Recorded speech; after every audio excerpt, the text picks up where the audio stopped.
ഓം ശാന്തി. 23/3/2026 പ്രഭാതമുരളി മധുബൻ. മധുരമായ കുട്ടികളെ, മിണ്ടാതിരിക്കുക എന്നതും വളരെ വലിയ ഗുണമാണ്.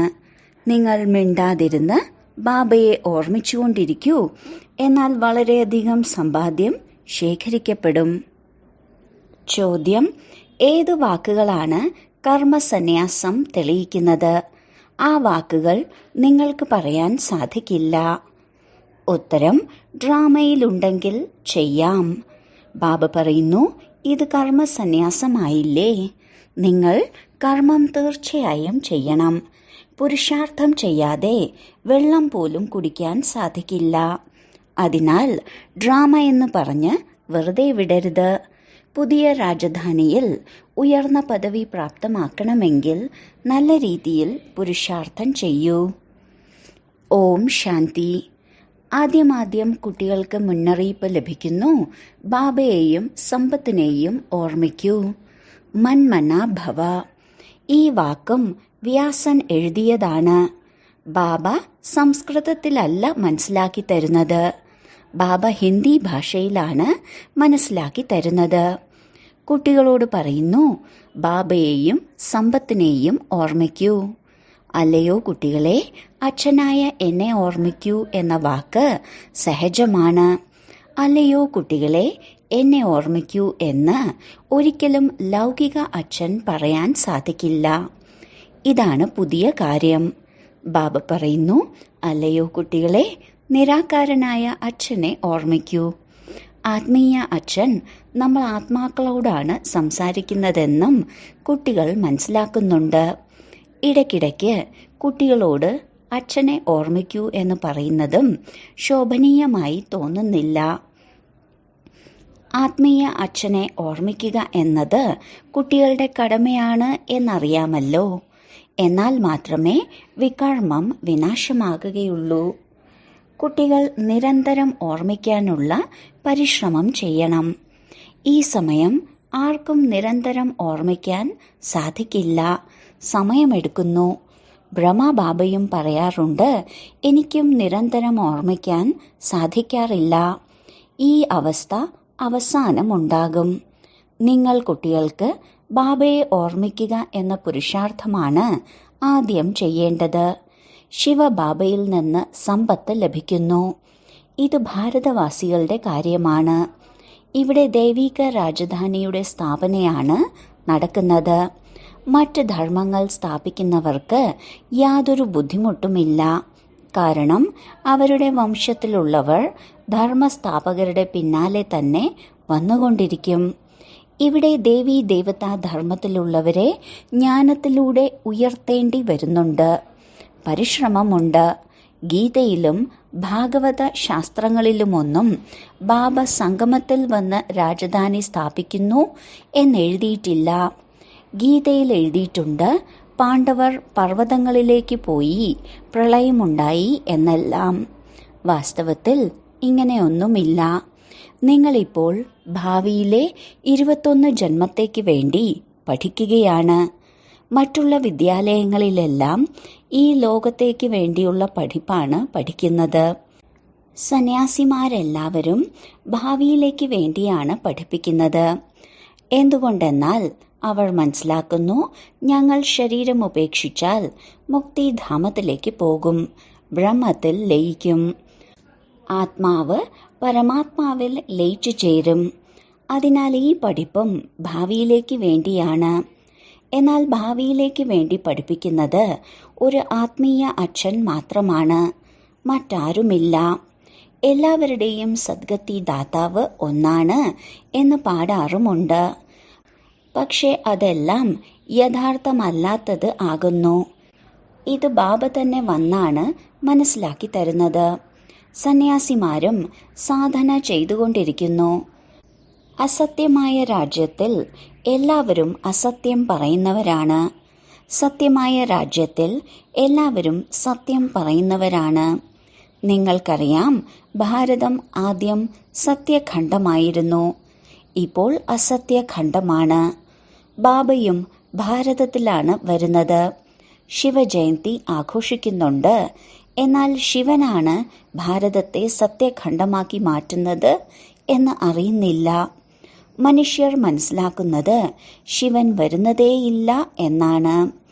ഭഗവാൻ നാമരൂപത്തിൽ നിന്നും വേറിട്ടതാണെന്ന് മനസ്സിലാക്കുന്നു. അല്ലയോ പതിത പാവന, ജ്ഞാനസാഗര എന്ന മഹിമ മാത്രം പാടുന്നുണ്ട്. തത്ത പറയുന്നത് പോലെ പറഞ്ഞുകൊണ്ടേയിരിക്കും. ബാബ തന്നെ വന്നാണ് മനസ്സിലാക്കി തരുന്നത്.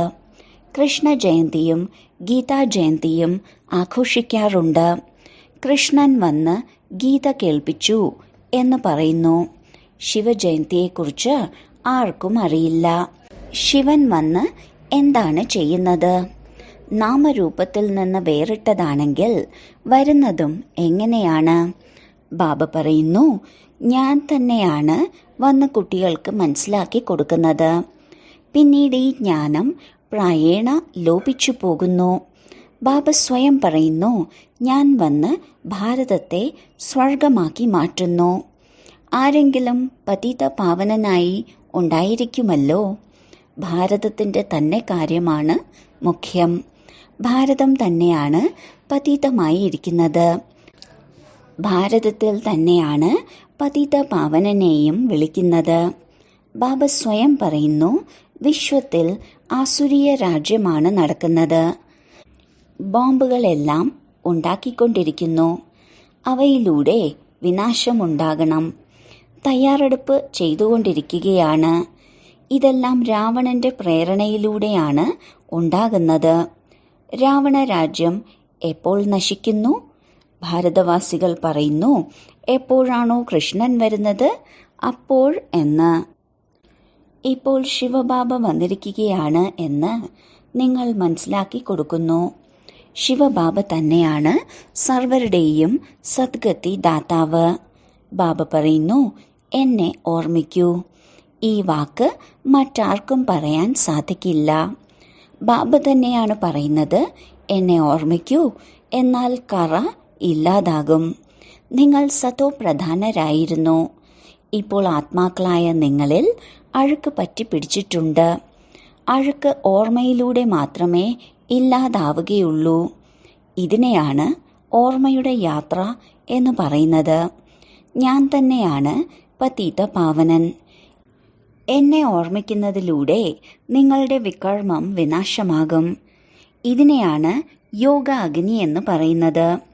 സ്വർണത്തെ അഗ്നിയിലിടുന്നതിലൂടെയാണ് അതിൻ്റെ അഴുക്ക് ഇല്ലാതാക്കുന്നത്. പിന്നീട് സ്വർണത്തിൽ അഴുക്ക് ചേർക്കണമെങ്കിലും അതിനെ അഗ്നിയിലിടുന്നു. ബാബ പറയുന്നു, അതാണ് കാമചിത. പക്ഷെ ഇവിടെ ജ്ഞാനചിതയാണ്. ഇത് യോഗ അഗ്നിയിലൂടെ അഴുക്കില്ലാതാക്കി നിങ്ങൾ കൃഷ്ണപുരിയിലേക്ക് പോകാൻ യോഗ്യരായി മാറുന്നു. കൃഷ്ണ ജയന്തി ദിവസം കൃഷ്ണനെ വിളിക്കുന്നു. നിങ്ങൾക്കറിയാം, കൃഷ്ണന് പോലും ബാബയിൽ നിന്നാണ് സമ്പത്ത് ലഭിക്കുന്നത്. കൃഷ്ണൻ സ്വർഗത്തിന്റെ അധികാരിയായിരുന്നു. ബാബയാണ് കൃഷ്ണന് പദവി നൽകിയത്.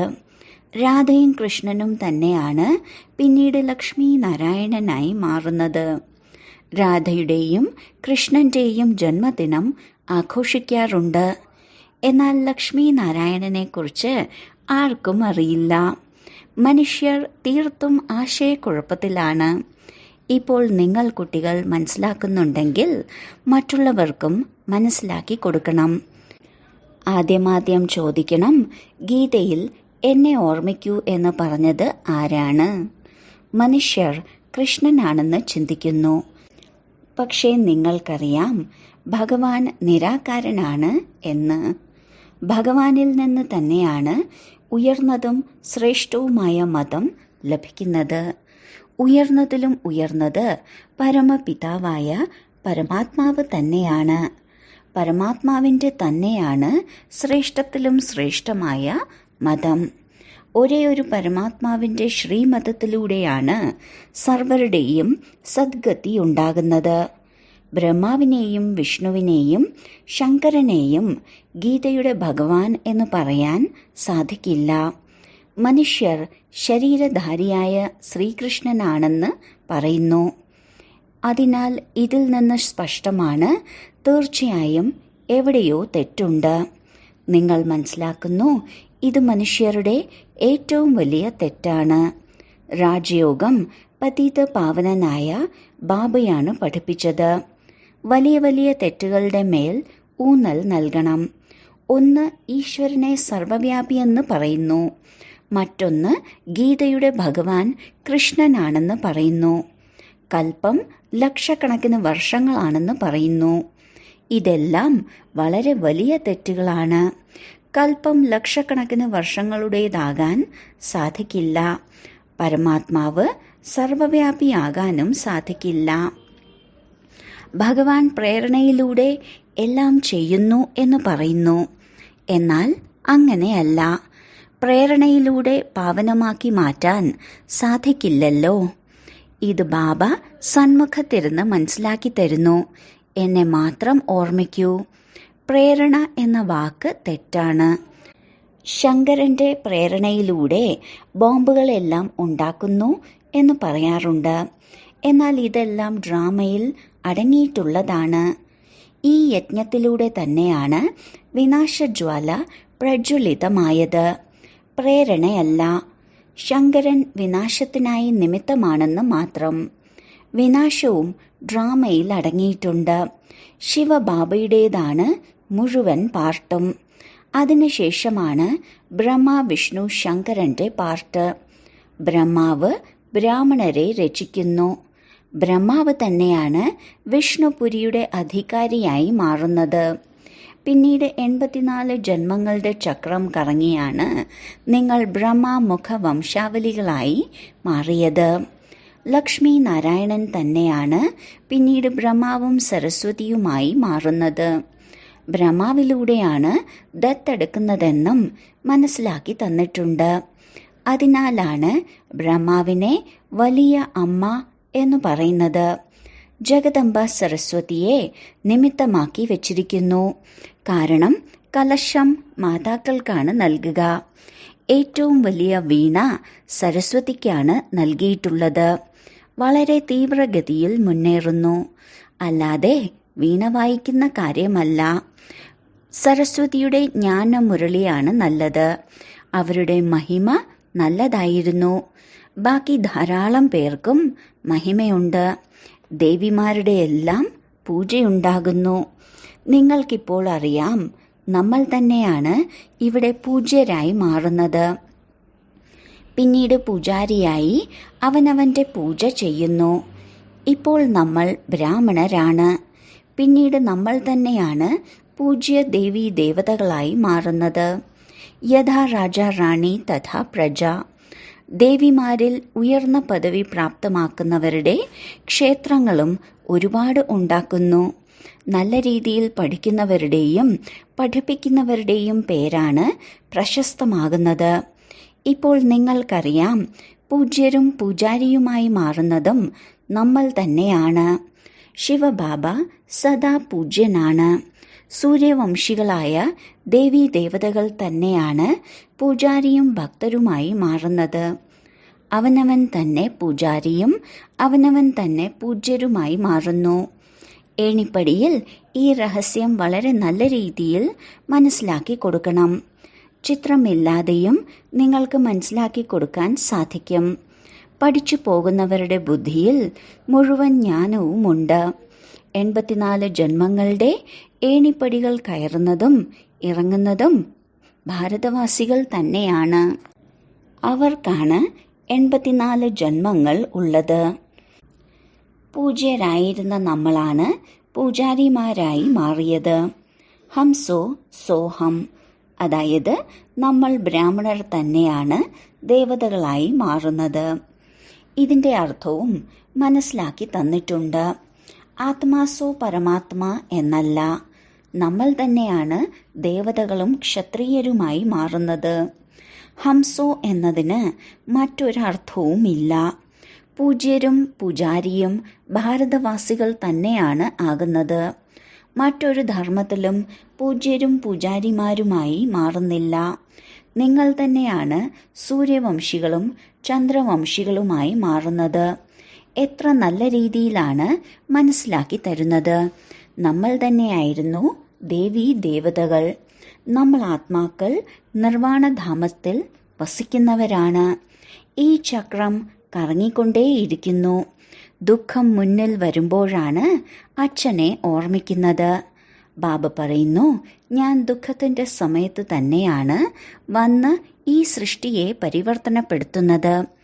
പുതിയ സൃഷ്ടി രചിക്കുന്നു എന്നല്ല, പഴയതിനെ പുതിയതാക്കി മാറ്റാനാണ് ബാബ വരുന്നത്.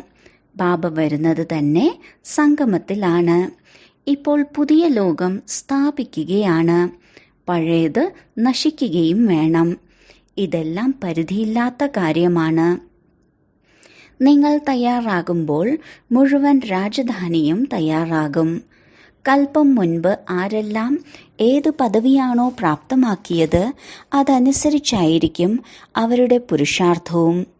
കഴിഞ്ഞ കൽപ്പം എന്തു പുരുഷാർത്ഥമാണോ ചെയ്തിട്ടുള്ളത് അത് ഡ്രാമ അനുസരിച്ച് നടന്നോളും എന്ന് മനസ്സിലാക്കരുത്. പുരുഷാർത്ഥം ചെയ്തു കഴിഞ്ഞ ശേഷം അതിനെ ഡ്രാമ എന്ന് പറയാം.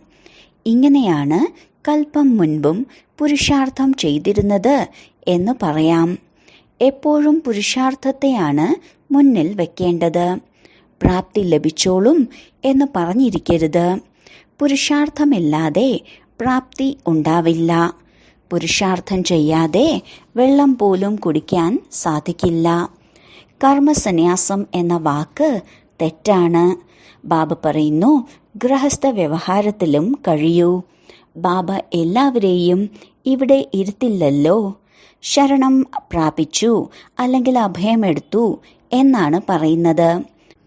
ഭട്ടി ഉണ്ടായിരുന്ന സമയത്ത് ശല്യം സഹിക്കവയ്യാതെ പലരും ബാബയിലേക്ക് വന്ന് ശരണം പ്രാപിച്ചിരുന്നു. ബാബയ്ക്കും അഭയം നൽകേണ്ടതായിയുണ്ട്. ഒരേ ഒരു പരമപിതാവിന്റെ ശരണമാണ് സ്വീകരിക്കേണ്ടത്. ഗുരുക്കന്മാരുടെ മുന്നിൽ പോയി ശരണം പ്രാപിക്കാറില്ല. ഒരുപാട് ദുഃഖമുണ്ടാകുമ്പോൾ, ബുദ്ധിമുട്ടുണ്ടാകുമ്പോഴാണ് ശരണം പ്രാപിക്കുന്നത്. ഗുരുക്കന്മാരുടെ അടുത്തേക്ക് ആരും ബുദ്ധിമുട്ടുണ്ടാകുമ്പോഴല്ല പോകാറുള്ളത്. അവിടെ വെറുതെ പോകുന്നു. നിങ്ങൾ രാവണനിൽ നിന്ന് ഒരുപാട് ബുദ്ധിമുട്ടുകൾ സഹിച്ചു വന്നു. ഇപ്പോൾ രാമൻ വന്നിരിക്കുകയാണ് രാവണനിൽ നിന്ന് മുക്തമാക്കാൻ. രാമൻ നിങ്ങൾക്ക് ശരണം നൽകുന്നു. നിങ്ങൾ പറയുന്നു, ബാബ ഞങ്ങൾ അങ്ങയുടേതാണ്. ഗൃഹസ്ഥ വ്യവഹാരത്തിൽ കഴിഞ്ഞുകൊണ്ടും ശിവബാബയുടെ ശരണമാണ് പ്രാപിച്ചിട്ടുള്ളത്. ബാബ ഞങ്ങൾ അങ്ങയുടെ മതമനുസരിച്ചു മാത്രമേ നടക്കൂ. ബാബ ശ്രീമതം നൽകുന്നു. ഗൃഹസ്ഥ വ്യവഹാരത്തിൽ ഇരുന്നു കൊണ്ടും എന്നെ ഓർമ്മിക്കൂ. ബാക്കി എല്ലാവരുടെയും ഓർമ്മ ഉപേക്ഷിക്കൂ. എന്റെ ഓർമ്മയിലൂടെ മാത്രമേ വികർമ്മങ്ങൾ വിനാശമാകുകയുള്ളൂ. കേവലം ശരണം പ്രാപിക്കുക എന്നല്ല, എല്ലാത്തിൻ്റെയും ആധാരം ഓർമ്മയിലാണ്. ബാബയ്ക്കല്ലാതെ മറ്റാർക്കും ഇങ്ങനെ മനസ്സിലാക്കി തരാൻ സാധിക്കില്ല. ബാബയുടെ അടുത്ത് ഇത്രയും ലക്ഷക്കണക്കിന് ആളുകൾ എങ്ങനെ വന്നു കഴിയും? പ്രജകളെല്ലാം അവനവന്റെ വീട്ടിൽ തന്നെയാണ് കഴിയുന്നത്, അല്ലാതെ രാജാവിന്റെ അടുത്തല്ലല്ലോ വസിക്കുക. അതിനാൽ നിങ്ങളോട് പറയുന്നു, ഒരാളെ മാത്രം ഓർമ്മിക്കൂ. ബാബ ഞങ്ങൾ അങ്ങയുടേതാണ്. അങ്ങ് തന്നെയാണ് സെക്കൻഡിൽ സദ്ഗതിയുടെ സമ്പത്ത് നൽകുന്നത്. രാജയോഗം പഠിപ്പിച്ച് രാജാക്കന്മാരുടെയും രാജാവാക്കി മാറ്റുന്നു. ബാബ പറയുന്നു, കൽപ്പം മുൻപ് ആരാണോ ബാബയിൽ നിന്ന് സമ്പത്തെടുത്തത് അവർ മാത്രമേ വന്ന് എടുക്കുകയുള്ളൂ. അവസാനം വരെയും എല്ലാവർക്കും വന്ന് ബാബയിൽ നിന്ന് സമ്പത്തെടുക്കുക തന്നെ വേണം. ഇപ്പോൾ നിങ്ങൾ പതിതമായത് കാരണം സ്വയത്തെ ദേവത എന്ന് പറയാൻ സാധിക്കില്ല. ബാബ എല്ലാ കാര്യങ്ങളും മനസ്സിലാക്കി തരുന്നു. പറയുന്നു, എന്റെ പ്രകാശരത്നങ്ങളെ, നിങ്ങൾ സത്യയുഗത്തിലേക്ക് വരുമ്പോൾ ഏറ്റവും ആദ്യം തന്നെ വന്ന് 111 രാജ്യം ഭരിക്കുന്നു. മറ്റ് ധർമ്മത്തിലുള്ളവരുടെ വൃദ്ധി ലക്ഷക്കണക്കിന് ഉണ്ടാകുമ്പോൾ മാത്രമേ അവരുടെ രാജ്യഭരണം ആരംഭിക്കൂ. നിങ്ങൾക്ക് യുദ്ധം ചെയ്യേണ്ട ആവശ്യമില്ല. നിങ്ങൾ യോഗബലത്തിലൂടെയാണ് ബാബയിൽ നിന്ന് സമ്പത്ത് എടുക്കുന്നത്. മിണ്ടാതിരുന്നു കൊണ്ട് ബാബയെയും സമ്പത്തിനെയും ഓർമ്മിക്കൂ. അവസാന സമയം നിങ്ങൾ മിണ്ടാതിരിക്കും. അപ്പോൾ ഈ ചിത്രങ്ങളൊന്നും പ്രയോജനത്തിൽ വരില്ല. നിങ്ങൾ സമർത്ഥരായി മാറും. ബാബ പറയുന്നു, എന്നെ മാത്രം ഓർമ്മിക്കുകയാണെങ്കിൽ വികർമ്മം വിനാശമാകും. ഇനി ചെയ്യാം, ചെയ്യാതിരിക്കാം, അത് നിങ്ങളുടെ ഇഷ്ടം. ഒരു ദേഹധാരിയുടെയും നാമരൂപത്തിൽ കുടുങ്ങരുത്. ബാബയെ ഓർമ്മിക്കൂ. എന്നാൽ അന്തിമസ്ഥിതി എങ്ങനെയോ അതിനനുസരിച്ചുള്ള ഗതി ലഭിക്കും. നിങ്ങൾ എൻ്റെ അടുത്ത് വന്നു ചേരും. പൂർണ്ണമായി പാസ്സാകുന്നവർക്ക് രാജ്യഭാഗ്യം ലഭിക്കും. മുഴുവൻ ആധാരവും ഓർമ്മയുടെ യാത്രയിലാണ്. മുന്നോട്ടു പോകുന്തോറും പുതിയവരും വളരെ നല്ല രീതിയിൽ മുന്നേറും. ശരി, വളരെ കാലത്തെ വേർപാടിന് ശേഷം തിരികെ കിട്ടിയ മധുരമായ സന്താനങ്ങൾക്ക് മാതാവും പിതാവുമായ ബാബ്ദാദയുടെ സ്നേഹസ്മരണകളും പുലർക്കാല വന്ദനവും. ആത്മീയ പിതാവിൻ്റെ ആത്മീയ കുട്ടികൾക്ക് നമസ്കാരം. ധാരണയ്ക്കുള്ള മുഖ്യസാരം: 1. ഒരു ദേഹധാരിയുടെയും നാമരൂപത്തിൽ കുടുങ്ങരുത്. ഒരേ ഒരു ബാബയുടെ ശ്രീമത്തനുസരിച്ച് സദ്ഗതി പ്രാപിക്കണം. മിണ്ടാതിരിക്കണം. 2.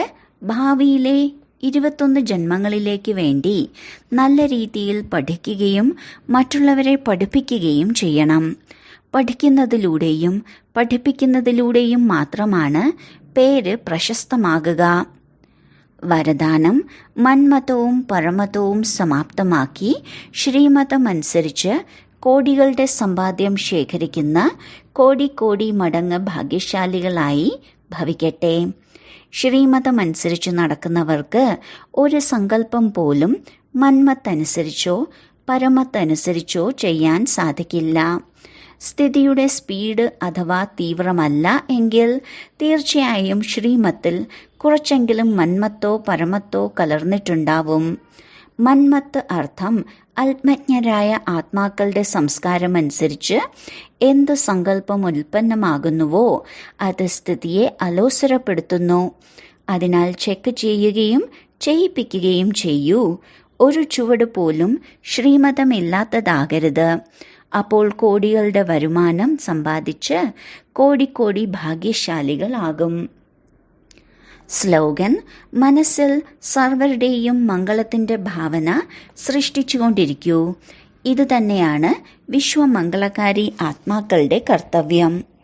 അവ്യക്ത സൂചന: നിശ്ചയത്തിന്റെ അടിത്തറ ശക്തിശാലിയാക്കി സദാ നിർഭയരും നിശ്ചിന്തരുമായിരിക്കൂ.